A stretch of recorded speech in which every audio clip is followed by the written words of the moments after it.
Are they using this tape? Will they be using this tape?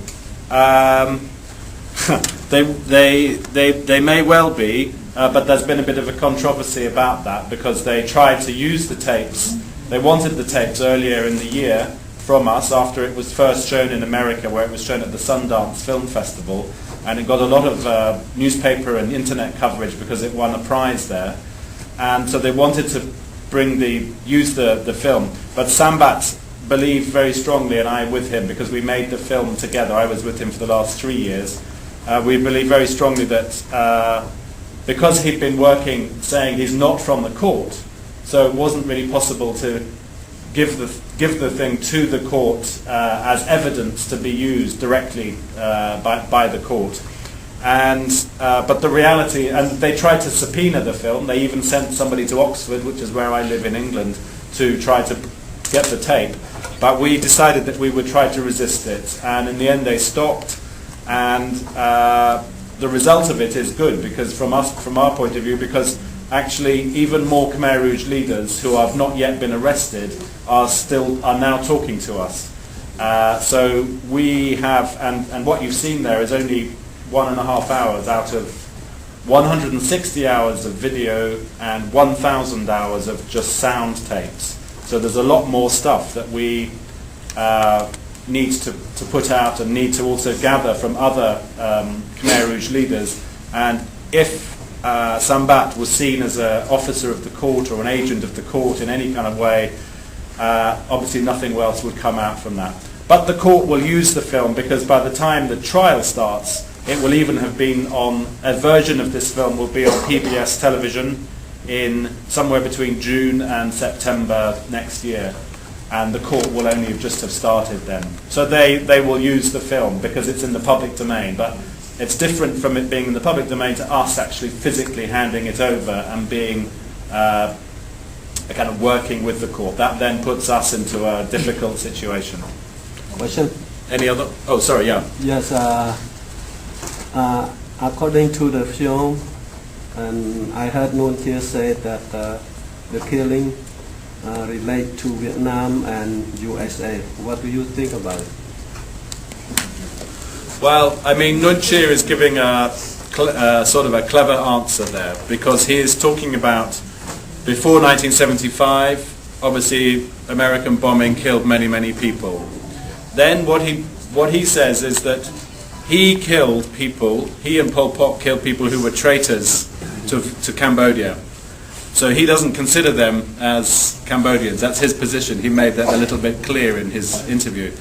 Then he's saying that other people who might have been killed, ordinary people, this must have been being done by Vietnam. That's his viewpoint, and that's he's being clever there.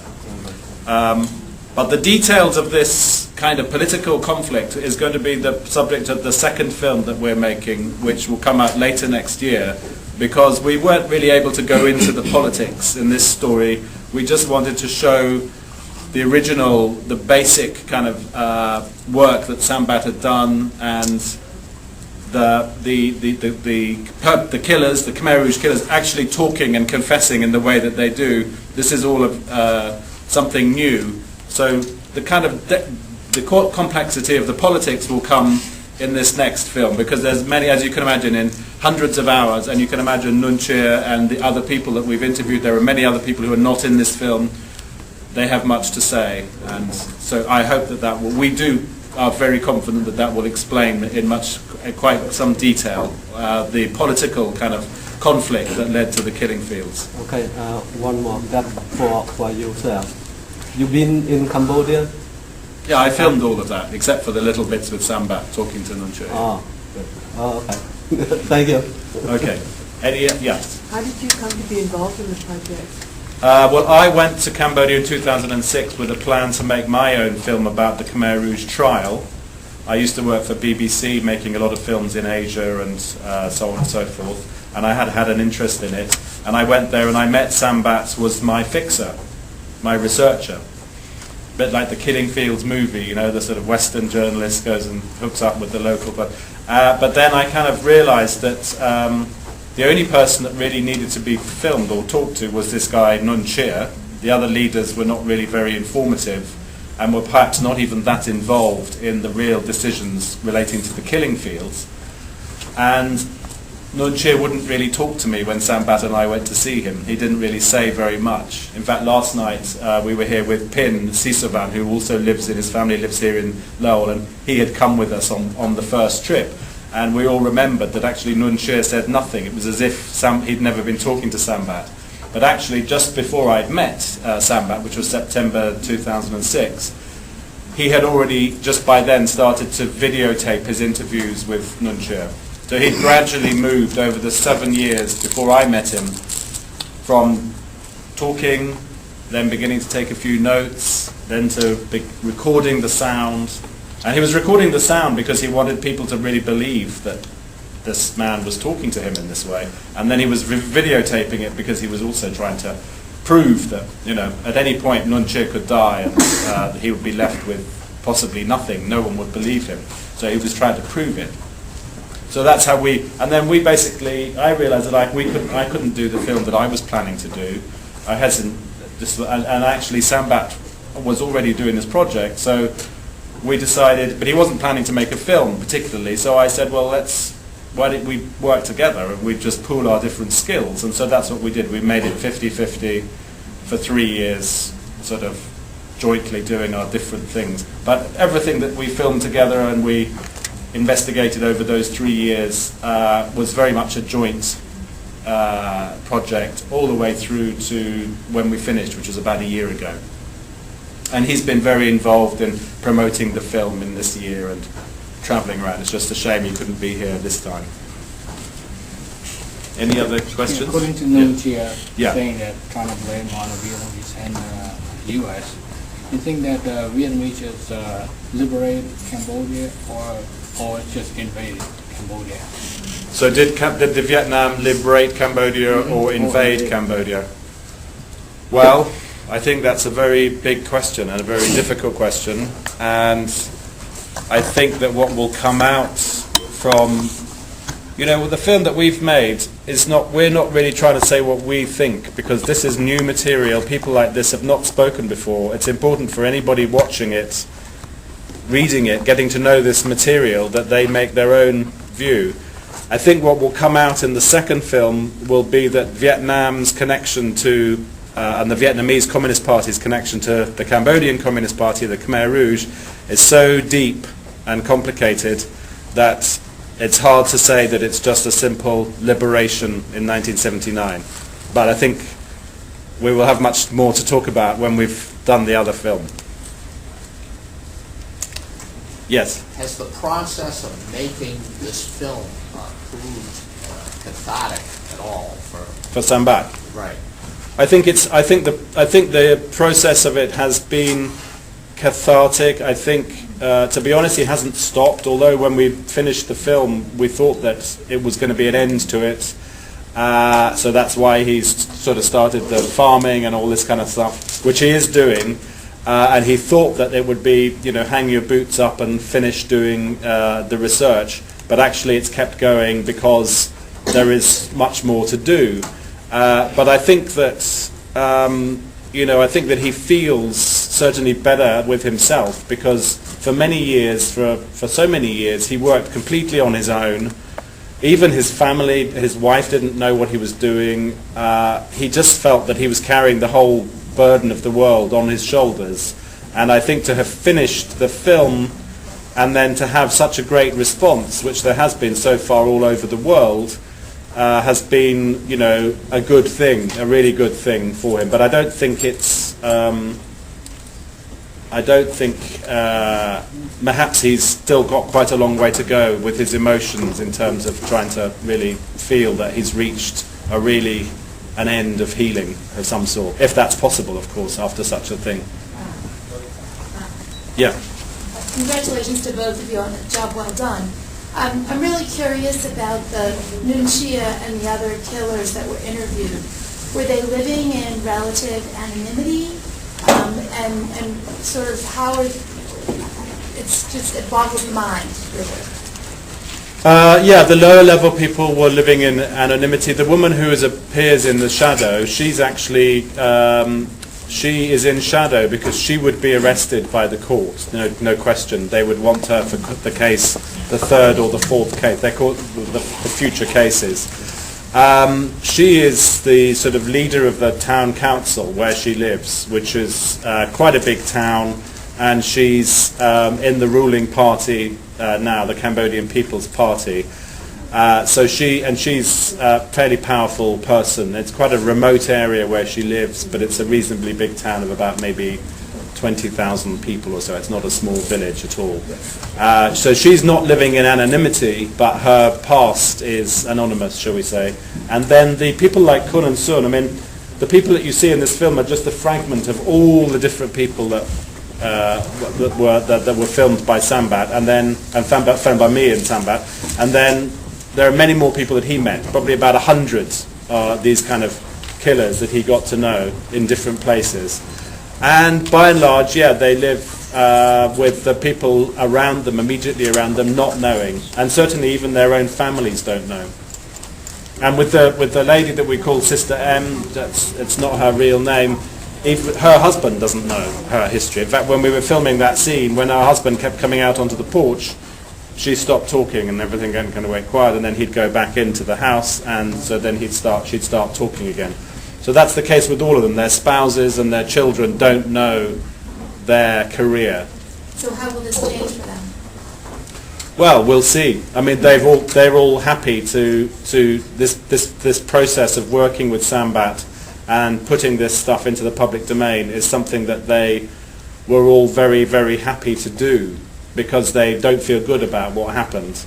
But of course they don't know how to, if you have this kind of thing, I mean, it's easy for me to say I don't know what it's like, but if you have this kind of thing on your conscience, how do you find the moment at which to actually come clean and so on? So this work with Sambath was a sort of process to try and find a way of going towards that. Certainly for the other, but perhaps Nunchia is different, but for the ordinary Khmer Rouge people who had done this killing, I think this is what this process was, and I think it will change for them. And as the film is seen in Cambodia more widely, which it hasn't been yet because the government doesn't want it to be shown, obviously it will have more and more effect. It will have effect for many years to come. Any other? Yeah. Yes, so thank you again for the film, and I see you as a filmmaker and also as an educator. So what are some of the future plans and projects, and now that we've opened up the film here in the mainland and people through the audience, children, elders, how do we continue to these dialogues, and still the question of where do we go from here and how do we continue to heal and to share? Yeah, well, I mean, those are really huge questions. I think I don't think it's for me to say. I'm not even sure it's for Sambath to say, but I think I can share with you something that came out of this film, which happened in Long Beach in just towards the end of October, which was a video conference between people living in Long Beach who were survivors and refugees from the killing fields and first-generation people, Cambodian Americans, talking to Sun and Kun and Sambath and another guy who was also a Khmer Rouge person who was part of making the film, who was also somebody who, as a self-acknowledged perpetrator from the killing fields. They went to Bangkok, and these two groups, so the Kun and Sun and the people in Long Beach, they talked. They had this 3-hour dialogue in which they talked about what had happened and how they felt about it, and how they'd felt about it since, and what had happened to them since. And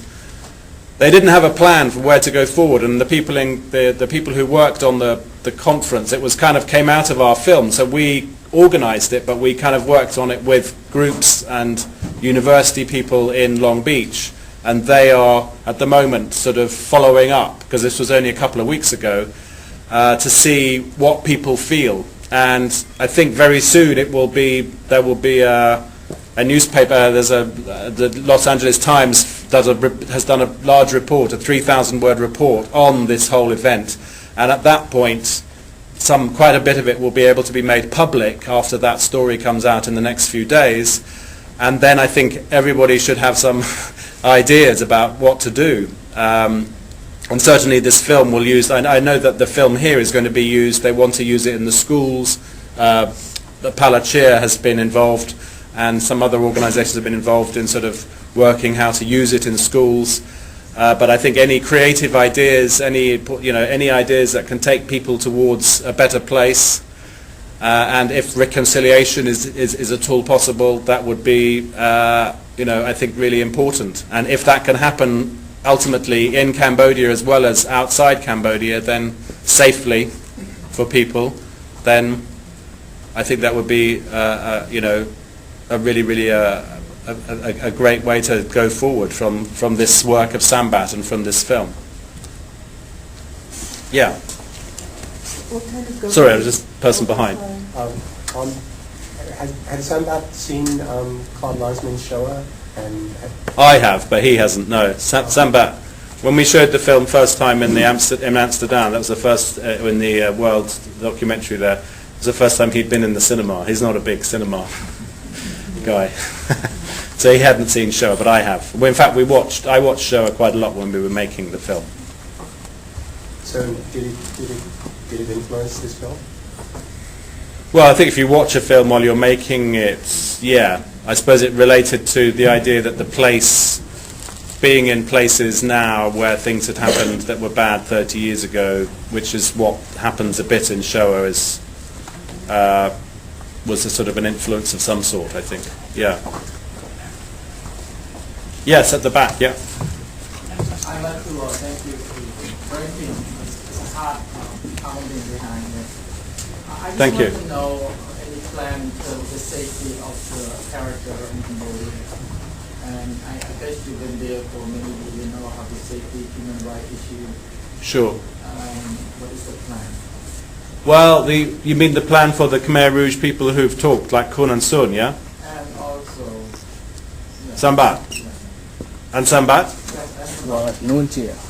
Oh, Nunchia he's safe, he's in prison. Yeah, but he could get killed.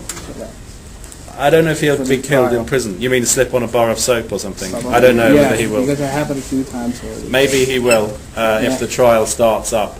The safety of Kun and Sun at the moment, the people who live near them are not really knowing too much about this film. We have a plan. Part of making the film, you saw a farm that Sambath finishes off in at the end of the film. There's another farm sort of near it, which he and I own through the company that we made the film with, our company that we made the film, and that place is a place of safety if it turns out to be that some people become under pressure to sort of to have to go and lie low. When it comes to Sambath, I think is, he is at risk. He's not happy about things sometimes. Earlier in the year, he was chased off the road up in just near Mong Rasay at night by two cars that came up behind him, and it's not known. It's difficult to know whether that's connected to the film or to his work. He has felt under pressure from the police that when he was doing this work earlier times. Certainly when we went to see this woman's sister M, it seemed, we had to be very, very careful because there was a place where you really needed to be, obviously we knew what she had done, and there was it was a remote place, anything could have happened. So he is being careful, and Pin, who was with us last night, said that really when the second film comes out, because it will be probably more of concern to the government now, it may be that he would need to leave Cambodia, but he really doesn't want to, and we would hope that the political space would be such that he wouldn't have to, but you all know as well as I do that it's difficult, but step by step hopefully it will be okay.